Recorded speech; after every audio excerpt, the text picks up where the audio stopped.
Hi guys, you see, today I want to bring a very, very important message to your doorstep, which is the idea of vanity metrics. Let me repeat that again. Vanity metrics. What's the word vanity? Like vain. Vanity metrics, vain metrics. So let me brighten my screen and show you something. This is what? 11.9k followers. I got this 11.9k followers in just less than 48 hours. And what do I mean by vanity metric? Let me on the network and let's see how much that is growing and what it implies to say you have the vanity metric. I will show you this 11.9k, and before we finish the video, you have reached like 12 point something. Vanity metrics are all those metrics that you are measuring in your business that do not necessarily lead to profitability. Vanity metrics are every single thing that you are measuring in your business, that you are keeping account of, that you are keeping track of, that you are paying attention to, that you are looking forward to, that do not necessitate or that is going to lead to profit. You see, when you mention the number of walk-ins that you have, people that come into your store, blah, blah, blah, you mention the number of interaction that you have, how many followers are following you on IG, how many people join you on Twitter, how many people was your hangout. All those things are just vanity metrics. What you need are metrics that directly lead to conversion. And stay with me for a second. I'm not saying that you don't need some of the metrics that do not necessarily equal to profit. For instance, we all know that when they say, then you have a profit.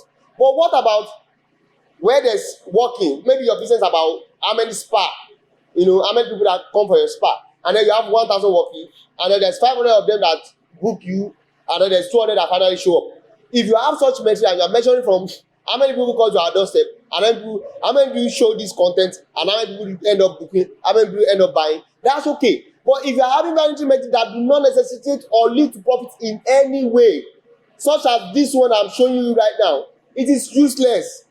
It is useless. There's nothing you want to use such metrics to do. A lot of businesses online now, what they are looking forward to is just how many followers that they have on IG.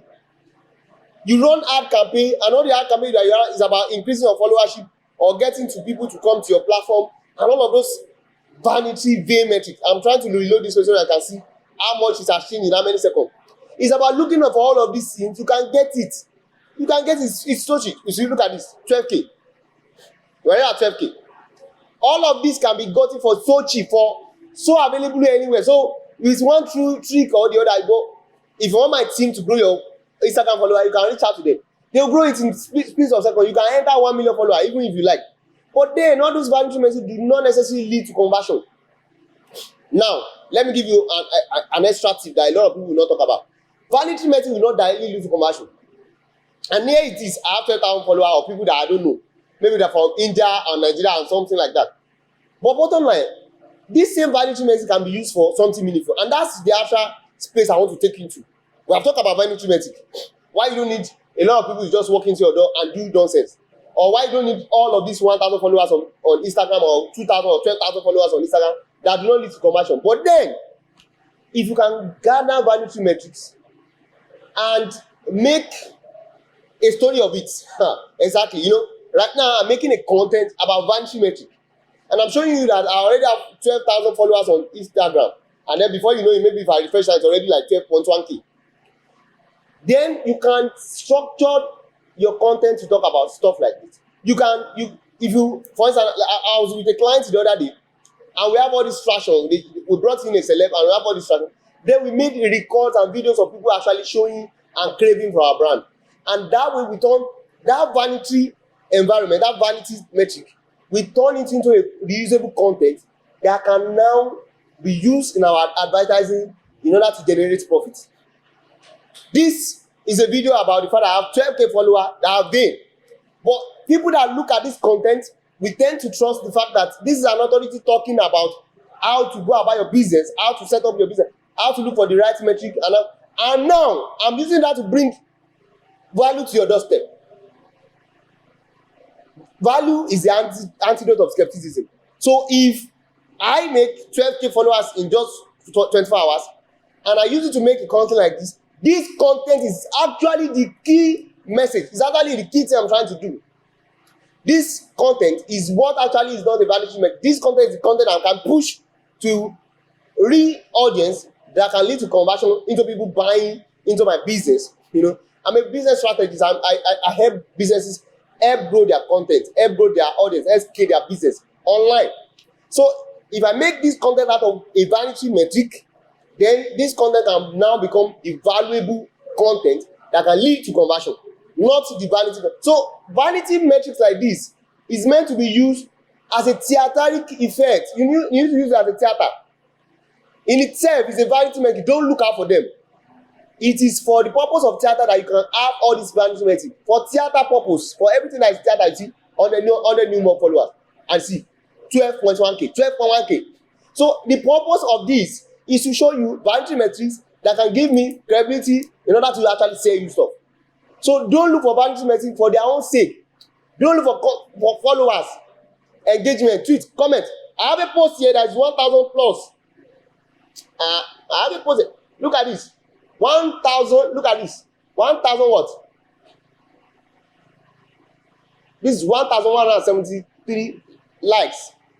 These are vanity metrics, and if I'm counting my business on all of that, it is useless. So don't look out for this metric. But anytime you pay for this kind of metric or you get it on board, use it as a theater for the real movie. Use it as a theater for the real show. So use it to frame and create an environment where people use it to create this what we call audience effect, so that people will believe that you have audience, and then because people trust into the fact that you have audience, you can then monetize that trust.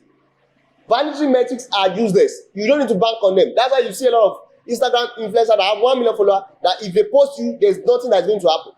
You are not going to get any traction. So the 1 million follower is a vanity metric. What you need to do out of it is to create quality content that is backed for the fact that you have 1 million followers.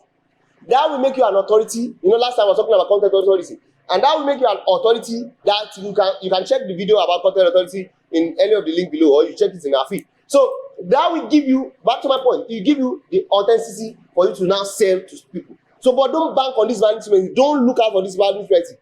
Don't trust people that have this vanity metric online. It is not your best bet. Vanity metric is just vanity metric. Nothing useful. You see, because in this video we already have 12.1k. Before we know, because my network is not strong, that's why. Before we know it, we are already like 12.2k, and then before you know it, I'm already at 13k follower. It is pointless. Maybe by the time you are even checking, you are already at 50k follower. It's pointless. Don't trust on that. And you, as a business person I'm talking to, use this vanity metric to create content, trustworthy content that you can now monetize. Trustworthy content that you can monetize. That is the goal. But don't chase the vanity metric. The message in this video is that don't chase the vanity metric.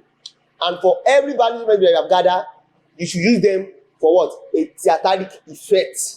To create an audience effect that you can now monetize. So guys, we meet on the other side. I remain your brand strategy, Elon Jobs, and keep up looking for the valuable content and keep up making the theatrical effect. Don't look for it. Vanity metric. It is not your best bet. Don't look for it, guys. Don't look for it. We'll meet on the other side. Thank you.